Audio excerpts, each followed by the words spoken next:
tous, donc en fait aujourd'hui on va faire comme d'habitude, on va commencer par l'analyse technique de la semaine, on va faire un petit tour au niveau du marché US, qu'est-ce qui s'est passé cette semaine sur les indices du marché. Ensuite, nous allons faire un tout petit bonus pour faire un comparatif entre les ETF et les ETN, donc pour voir la différence entre ces deux produits-là, puisque ce sont des produits quand même assez importants aux US, qui sont pas mal, bien évidemment, regardés, utilisés, donc c'est quand même assez intéressant de savoir de quoi il s'agit. Donc restez connectés, on regarde ça tout de suite. D'habitude, on va commencer par l'indice du S&P 500. Alors, vous voyez que cette semaine, nous avons encore tradé à travers ce channel-là, ce range-là.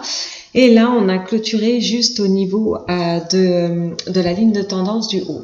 Donc oui, on a eu une courte semaine, il faut noter qu'il y a eu Thanksgiving, ce qui fait que ça peut effectivement affecter un petit peu le volume pour la semaine. Si par exemple, vous voyez, je vais sur le SPY qui est le fonds négocié en bourse qui va traquer donc le S&P 500.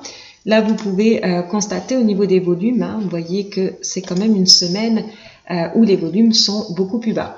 Donc, la bougie n'est pas forcément représentative non plus de qu'est-ce qui s'est vraiment passé cette semaine. Donc là, on va voir. Vous voyez bien qu'aujourd'hui, donc sur le S&P 500, nous avons clôturé donc négatif vendredi. Donc maintenant, on va voir. Vous voyez, on est en train de tester le haut de la trendline ici. Donc c'est sûr que si on passe en dessous de cette trendline là, il y a des chances qu'on aille tester ces niveaux ici et ensuite et vice versa ceux-là, donc qui sont à peu près les mêmes niveaux que la dernière fois, vous voyez ici. Cependant, écoutez, si on maintient au-dessus, on va continuer parce que là on est quand même allé tester les 3155, donc on pourrait effectivement maintenant, on va voir si je mets par exemple des points pivots, on peut voir si on a un peu plus. Ok, donc là on a toujours le niveau de résistance 2 qui est à 3180. Donc c'est vrai que si on arrive à maintenir au-dessus de cette ligne de tendance là, on pourrait effectivement aller toucher le niveau de résistance 2. Si on regarde au niveau du weekly, qui est un peu plus haut, bien évidemment, parce que c'est le weekly. Cependant, si on regarde ensuite, vous voyez aujourd'hui le VIX a un peu popé. Si on constate, vous voyez ici on a un petit peu popé, donc maintenant on est quand même toujours, vous voyez si je vais au niveau du weekly, on est quand même toujours dans la zone, le seuil, ce que j'appelle un peu le plancher actuellement, parce que vous voyez bien que c'est quand même une zone de support assez importante où généralement on stagne et ensuite on renverse. Donc ce qui est intéressant de noter, c'est qu'aujourd'hui, cette semaine, parce que là on est sur le time frame de la semaine, vous voyez bien qu'on a poussé et au niveau du daily, on a même fait un petit gap et popé.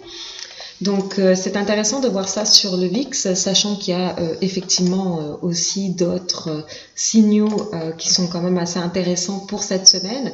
Par exemple, donc on va regarder, comme je vous disais, un autre indicateur qui est intéressant, c'est sur le site de Squeeze Metric.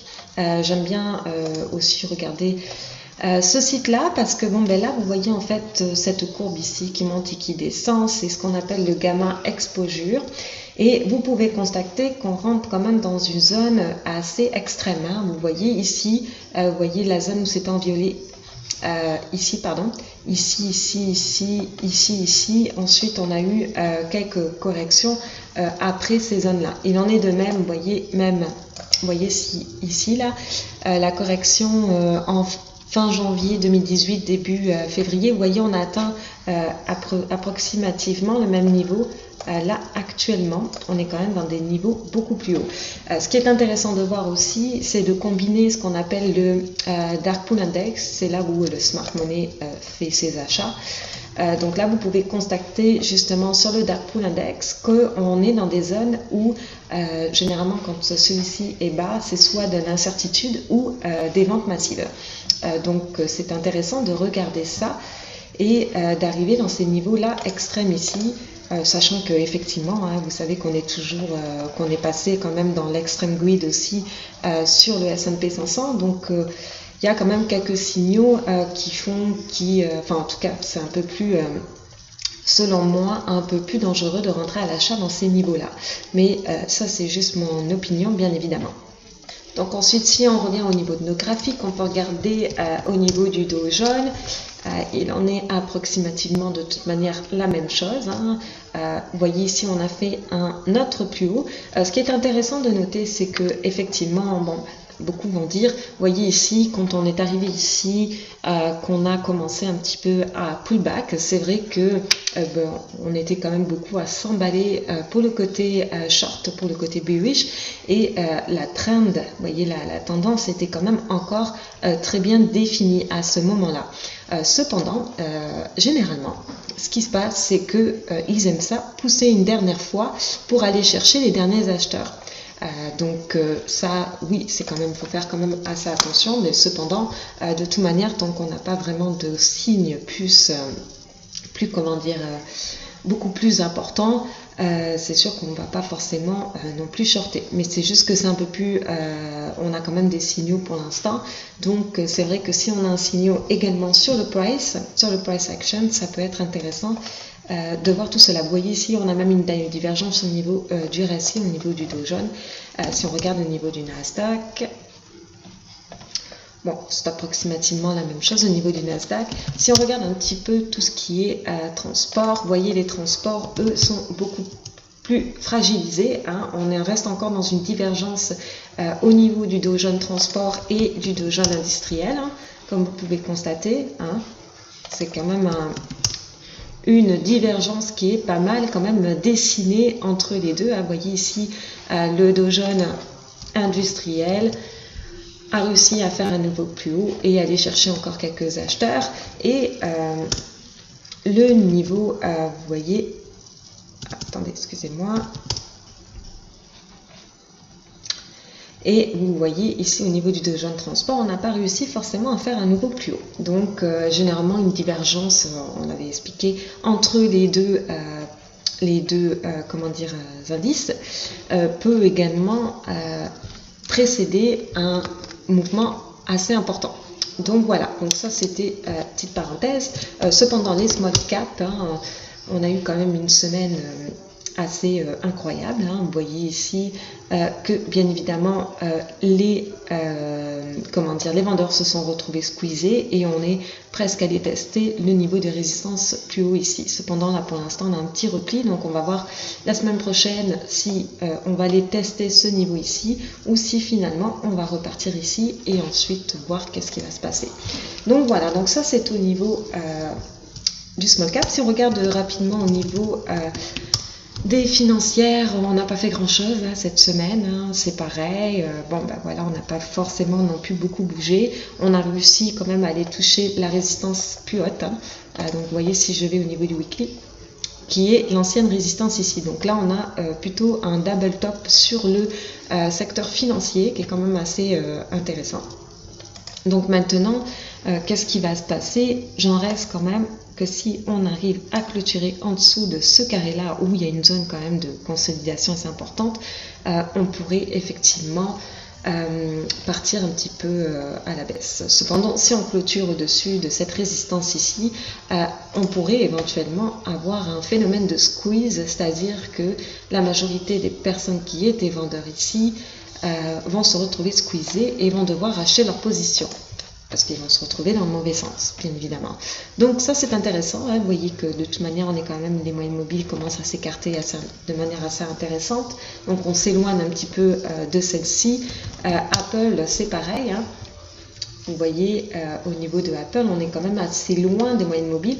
Je ne sais plus si je l'avais indiqué dans cette vidéo là, mais qu'on se trouvait approximativement à 37% de la moyenne mobile de 100 et qu'il en était de même la dernière fois, vous voyez ici avant l'ancienne correction ici. Donc je ne dis pas que ça va se répéter automatiquement, mais cependant Apple, je reste quand même toujours assez vigilante si on casse ce carré là.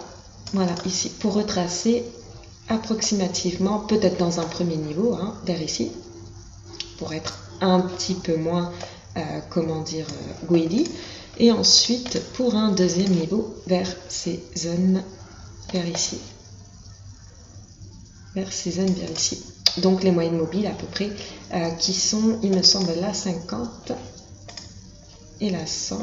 Non, la 50 est un peu plus haut alors. Je vais quand même checker. Ouais, la 50 est un peu plus haut ici et là c'est la 100 qui semblerait effectivement une correction régulière. Donc voilà, donc ça c'est au niveau de Apple. Actuellement, cette semaine, je suis sortie de Twitter. Vous voyez ici, je suis sortie lorsqu'on a touché la moyenne mobile ici. Et donc je suis sortie de Twitter. AMD, je suis toujours positionnée en short ici. Pour la simple et bonne raison que pareil, là pour l'instant, lorsque le marché fait un nouveau plus haut, on n'a pas forcément réussi non plus à faire un nouveau plus haut, et là on a eu quand même une smart money qui est rentrée de manière assez importante aussi, et donc du coup j'attends quand même, je suis rentrée un peu de manière un petit peu agressive, donc j'attends la cassure complète ici pour ajouter à ma position. Cependant vous voyez bien que c'était une ligne droite, une ligne droite ne dure jamais non plus éternellement. Donc ce qui serait bien, c'est que on aille un petit peu retracer vers ici. Bon, je dis pas que ça peut encore monter. Cependant, pour l'instant, je maintiens ma position short à ce niveau-là. Ensuite, qu'est-ce que je regardais aussi pour cette semaine? Ah oui, donc en fait, aujourd'hui c'était le Black Friday. Donc en fait, on peut regarder les retail stock, comment ils ont fait cette semaine. Bon, vous voyez Amazon, hein, on est allé tester les moyennes mobiles ici, journée un petit peu négative, pas forcément très positive pour un Black Friday. On peut regarder par exemple Walmart. Walmart n'a pas fait grand chose non plus pour la journée du Black Friday. Best Buy, ce sont des sociétés bien évidemment en Amérique. Bon, c'est pas forcément une grosse journée très volatile pour les retail non plus. Par contre, aujourd'hui, on a eu quand même du mouvement assez intéressant sur le oil. Si vous voyez la journée, une grosse bougie baissière, certainement, probablement une prise de profit quand même assez majeure avant la fin du mois, hein, comme on est comme le 29 novembre. Et donc également, nous avons la réunion de l'OPEC la semaine prochaine, le 5 décembre, donc certainement que quelques acheteurs ont pris profit avant l'événement, parce qu'il y a beaucoup de spéculation autour de cet événement encore une fois. Donc comme le pétrole, ça peut bouger de manière assez spéculative même à travers le week-end, ce qui fait que la majorité certainement ont pris quelques profits. Donc maintenant, on pourrait peut-être même dessiner un support vers ici, hein. Vous voyez ici que ça reste aussi un support assez important. Donc à voir au niveau donc, du pétrole si on arrive à casser ce support là pour aller au prochain donc, niveau support qui se retrouve vers ici. Voilà. Donc voilà, ou sinon on peut aussi effectivement ranger entre le haut et le bas du range ici. Donc voilà au niveau du pétrole. Alors pareil au niveau, voyez, du secteur, le XLV qui est le fonds négocié en bourse qui traque donc le secteur de la santé, on pourrait effectivement déjà avoir un retracement vers cette tendance, vers cette ligne ici. Puis ensuite, si on casse cette ligne ici, aller au prochain niveau et ensuite au prochain niveau. Cependant ici, vous voyez, si je vais au niveau du weekly, parce que le secteur de la santé est quand même un des secteurs assez importants au niveau du S&P 500, donc il se peut potentiellement, vous voyez ici qu'on avait une résistance assez majeure et que finalement la majorité se sont retrouvés comme ce que je parlais précédemment, squeezés, c'est-à-dire que la majorité qui ont shorté se sont retrouvés à fermer leur position, ce qui fait que ça a poussé un peu plus la direction. Donc là, vous pouvez voir éventuellement, bon, on a un petit peu méché, mais cependant, on pourrait potentiellement retracer vers ces niveaux ici, hein, avant de repartir. Parce que vous voyez ici, c'est pareil, on a fait une ligne droite. Hein. Alors oui, petite précision en fait, vous savez, dans l'indice de la peur, nous avons quelques fonds, pas des fonds, des produits qui traquent en fait l'indice de la peur, comme le VXX par exemple, ou tout simplement le UVXY par exemple. Donc tout ça, ça traque en fait, ce sont des produits qui traquent donc l'indice de la peur. Vous voyez ici, ils font tous les mêmes mouvements. Et en fait, ce qui était intéressant de voir, c'est que, je vais vous montrer ça tout de suite, c'est que, donc voilà, en fait, ce que j'ai trouvé cette semaine sur Bloomberg, qui était quand même assez intéressant. En fait, cette courbe ici, donc depuis, vous voyez, depuis 2018, ce sont donc le nombre de positions qui sont longues, enfin pas de positions longues, mais le nombre d'actions en circulation détenues en longue, c'est-à-dire à la hausse, ce qui est tout à fait approximativement normal. Vous voyez qu'ici, on est dans des niveaux records. Par rapport, vous voyez, à l'année dernière et puis même au courant de l'année. Vous voyez ici qu'on s'écarte quand même de manière assez importante entre les trois produits, ce qui est quand même important à noter. Vous voyez ici qu'on fait toujours des niveaux plus hauts dans tout ce qui est les positions, comment dire, à la longue, c'est-à-dire de l'autre côté de la traite, parce que tout simplement que les spéculateurs, bien évidemment, vendent, hein, on le sait, étant donné que le produit ne fait que baisser parce qu'il reflète effectivement l'indice de la peur. Cependant, ce qu'il faut noter, c'est qu'à chaque vendeur, il y a un acheteur aussi. Donc c'est pour ça aussi que le nombre de positions longues s'amplifie de plus en plus. Donc il faut faire quand même assez attention avec ces indications-là pour un potentiel retournement qui peut être très très très important, ou très important, pas forcément, j'exagère un petit peu peut-être en disant très très très, mais c'est à noter. Donc voilà, donc ce qui est bien, c'est que maintenant on va regarder justement quels sont ce genre de produits-là, parce que c'est quand même assez intéressant de savoir qu'est-ce que c'est, parce que là vous pouvez voir que ce sont des produits, vous voyez, qui font que baisser, hein. Ce ne sont pas forcément des produits qu'il faut en tant que, par exemple, investisseur acheter. Cependant, il y a des spéculateurs qui tradent parfois avec ces produits-là. Cependant, c'est pas forcément très recommandé. On va regarder ça tout de suite. On va faire un petit comparatif. On appelle ça des ETN. Et on va faire un comparatif avec des ETF. Donc on va faire la différence entre un ETF et un ETN. Donc quelles sont les particularités de chacun? On va commencer donc par l'ETF. Qu'est-ce que c'est exactement un ETF? Donc déjà l'ETF, c'est l'abréviation, l'acronyme de Exchange Trading Fund.